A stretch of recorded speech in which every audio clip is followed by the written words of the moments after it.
Welcome to the Mike and JD Show YouTube channel. Thank you for being here. I want you to do me a big favor before you check out this clip. I want you to hit the like button. I want you to throw in a comment and make sure you're a subscriber to this channel. And then I want you to share this video with your friends. Help us defeat the algorithm. And then if you like this content and you appreciate this content, please head over to patreon.com/The Mike and JD Show and support the show. That is how we actually get funded to be able to do this. So we thank you very much for being here. And now enjoy the clip.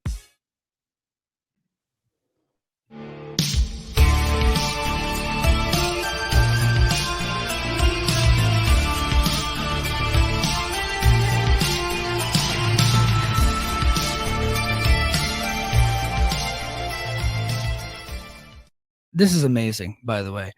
To say Hard to Kill was an overwhelming success would be an understatement. It ended up doing 19,700 buys on television pay-per-view. So he got all the numbers in, more than a month later, he finally got all the television buys in. That's more than double their prior pay-per-view, Bound for Glory, which did under 6,900 on television, and that was considered huge.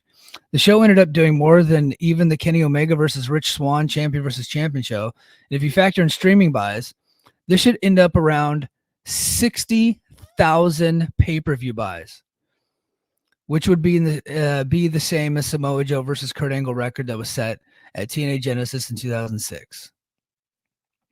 That's fucking incredible. What an overwhelming, smashing success this was. I'm dumbfounded because that's 60,000 people bought Hard to Kill. Like, they only had 85,000 people watching the show on AXS this week, but they were able to get 60,000 people to buy that show.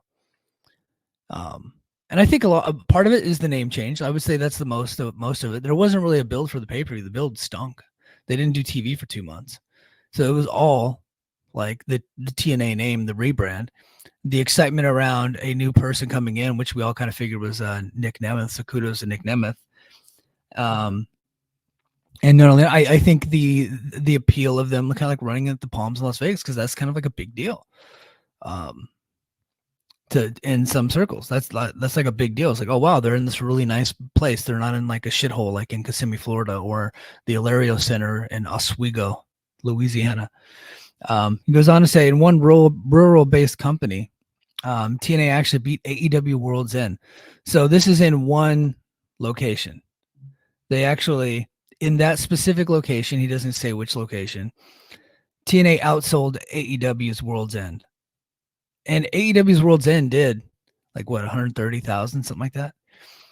The idea they did this off of AXS is absolutely mind-blowing. What's even more mind-blowing is they weren't, yeah, you're saying they're doing this off of AXS, but they didn't have a show for 2 months. They didn't have new episodes in November and December. It's insane. Obviously, the curiosity about the return of TNA name was a key part of the draw, but the fact that this hasn't led to follow-up ticket sales picking up and ratings for the show have been out of the top 150 most weeks of late. That's AXS, right? It's AXS TV. Yeah, it's not leading to a boom because AXS TV is now in far less homes than they were before the rebrand happened. They were still in the top 150 this week. I think they had 85. I think they said 85,000. The numbers are so small. I just kind of quit covering it because we don't really get numbers every week anymore. So yeah, they're just in a significant amount less homes than they were beforehand. So a lot of this, what they're doing is their social media marketing has gotten better, and they're leveraging their YouTube channel much better. Yeah, nobody watches the show on AXS because people just don't like. I personally, I don't even have cable anymore, so I'm part of that. I'm not watching it on AXS anymore. But they immediately put all the best stuff on their YouTube channel, and their YouTube channel gets a lot of plays, right? I think more people, significantly more people, will watch certain matches on YouTube versus actually going to watch it on AXS, because that's how people are consuming their content right now. And it's going to continue to be that way as long as they're on AXS TV, and that looks like it's not changing anytime soon. So just tremendous news, tremendous success, TNA. So kudos to them for that. I mean, it's just a complete home run. Complete home run. They couldn't have asked for a better pay-per-view number than that. Totally just blew everything out of the water. It's now up there with Samoa Joe versus Kurt Angle, which I'm done for, and I don't think enough people are talking about it, because the narrative out there, and like outside of like your TNA podcasters, guys like me that kind of like study what's going on in TNA, like the people that kind of watch a little bit of everything, part of their move is to kind of minimize everything that TNA does. So they're not actually talking about the 60,000 number. The number that people are tossing around is 19.5 on television. That's the number that's getting the headlines. They're not talking about the 60,000 estimated number, because typically TNA, their streaming number is triple that of the television pay-per-view number, and that's why they're doing that. So they're people just aren't talking about it. Now 6,900 for Bound for Glory. So if we do 6,900 times 3, that's 20,000. But people only want to say like, oh, they're only getting a few thousand pay-per-view buys. That's not true. Bound for Glory did probably in and around 20,000, right? And now this one just did 60. This one tripled it. It's incredible. So kudos to them. Absolutely, kudos to them. All right, now before, you know what? I got one more story, and then I'm going to get to the chat, and then I'm going to recap this week's Impact, which I got to say, not a bad show, but not much happened. So here's the final story before we go to the Impact recap. So I thought this was interesting because I've been talking about what's been going on in AXS TV land for a while. But this dude, Andy Shuon, is tapped to lead AXS TV and HDNet Movies. I'll be honest, I didn't even realize HDNet Movies was a channel still. But MTV veteran and Revolt TV alum Andy Shuon has been named president of AXS TV and HDNet Movies. Shuon will oversee all aspects of AXS TV and HDNet, the cable channels founded by Mark Cuban, now owned by Leonard Asper's Anthem Sports and Entertainment. So Andy Shuon is a true trailblazer in the industry. I don't know about that. And a driving force behind many definitive pop culture landmarks that have left an indelible. This sounds like it was written by AI. His reputation as legendary brand builder is well earned, and the breadth of expertise will be vital in ushering in an important era for AXS TV and HDNet Movies. So he co-founded Revolt Media, and then Sean Diddy Combs, independently owned music and television brand. He also served as the executive vice president and general manager of Warner Brothers Records and executive. So this is a big deal. An executive VP of head of programming production for MTV, MTV2, and VH1. And so that was the interesting part to me because, we talked about a potential AXS TV rebrand, and I was thinking that they would be more in line with what like USA, TNT, FX, TBS.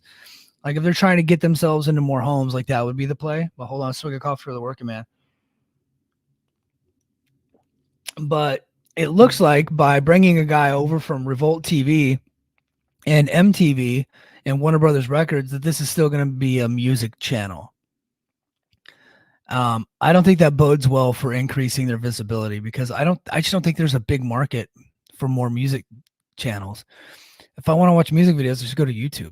I don't need to watch TV for that. There's nobody my age that has a desire to see Foghat concerts from 1967. You know what I mean? Now I love Foghat. It's one of my dad's favorite bands. But come on, let's be real. I don't think that this is going to be increasing TNA's ratings, and I don't think that this move creates synergy between AXS TV and TNA, which has been kind of a disconnect. To this day, if you go to AXS TV's website, you're not going to see anything about TNA, and that's a problem. It's the top show on the network, so they want to be branded as they're running in two separate circles. Thankfully, the head of Anthem Entertainment Group, Anthony Ciccione, was the president of AXS TV. He's now the president of TNA, Maybe they'll have the idea is that they were going to have more of a symbiotic relationship between the two entities now that they're all under the same umbrella, but we just haven't seen that happen yet. Like the social media, like their Twitter account has been tweeting about it, but still, like they want to be promoted separately from TNA, right? They don't want to be seen as a wrestling channel. They want to be seen as a music channel. And then just how happens on Thursday nights, they have a 3-hour block of wrestling, right? Maybe they feel like wrestling hurts the branding, but wrestling is what's driving the numbers. So they got to get real with themselves. So and I hope that they do. Now, big rumor is that the AXS TV is going to rebrand. It looks like it's going to be called Anthem TV, which I think is fine. I think that's a cool name. I'm good with that. AXS TV kind of creates confusion in the marketplace because of the ticket brand. So the ticket selling brand. They're like a third rate, like a ticket master, and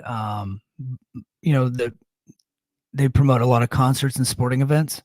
So, that was like, this is like a big name brand. And so that's why they had marketed the channel as such, but it just hasn't worked. And so maybe now they go to Anthem TV, which is just as fine, which, no big deal there.